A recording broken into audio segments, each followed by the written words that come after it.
Umalo na sa higit 4,000 ang mga kaso ng leptospirosis sa buong bansa ngayong taon na ayon sa Health Department. Kaya ang ilang ospital, punuan na ang kama para sa mga pasyente. Kabilang dyan ang San Lazaro Hospital sa Maynila. Kumustahin natin ang sitwasyon doon. May Express Report si Mobile Journal Daniel Dayaw. Daniel, ilan na ba ang mga kaso ng leptospirosis dyan?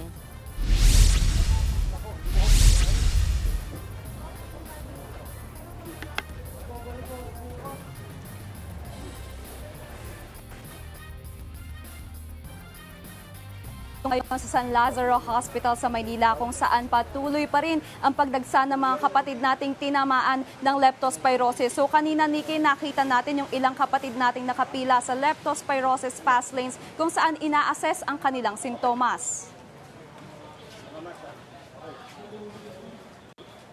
Matapos nga ang kaliwat ka ng pagbaha, sumipa na sa 135 ang pasyente na may leptospirosis. 31 dyan na nadagdag noong nakalipas na 24 oras. Karamihan sa mga pasyente ay nasa moderate to severe na.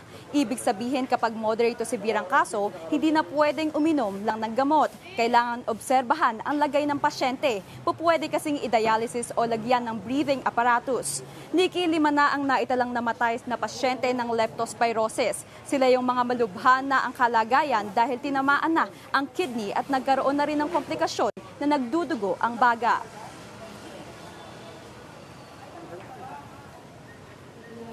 Nikki, sagad na rin ang kapasidad ng San Lazaro Hospital pagdating sa mga leptospirosis patients. Pero katulad na lang din yan ang sitwasyon ng National Kidney Transplant Institute o NKTI. Balik sa iyo, Nikki. Pero Daniel, di ba nasabi mo nga na full bed capacity na for leptospirosis patients. Paano sila natutulungan? Di naman ba nagkukulang sa mga gamot? Yun nga, kung full bed capacity na, saan sila na ilalagay?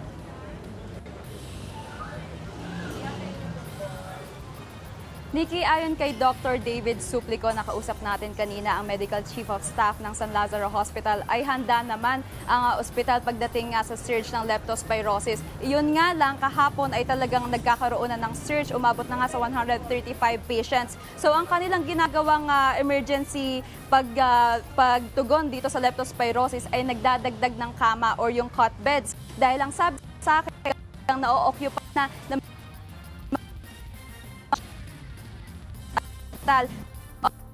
nagbibigay din daw sila ng espasyo kung saan pwede ilagay yung mga na-admit ng leptospirosis. So ang sabi naman ni Dr. Solante ng San Lazaro Hospital ay tatanggapin daw nila ang isusugod natin mga kapatid dito sa kanilang emergency room. So pakinggan natin ang kanyang pahayag. Ang allotted bed namin ngayon, nag-extend kami to 170 plus, no? Kasi talagang hanggang ngayon, ang ER namin, more than 200% na. So, ibig sabihin, nag-aanap pa kami kung saan namin ilalagay ang mga pasyente. So, ganun ang mangyayari ngayon, Ed. Pero we will accommodate all of them naman.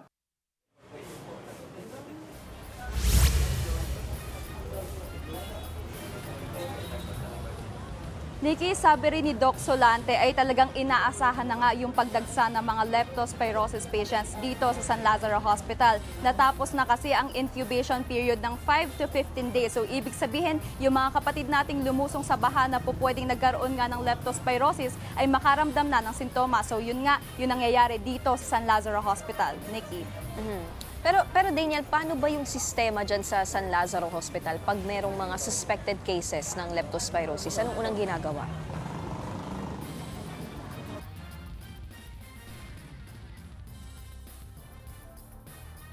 Daniel? Okay. Yan ang Express Report ni Daniel Dayaw live mula sa San Lazaro Hospital sa Maynila.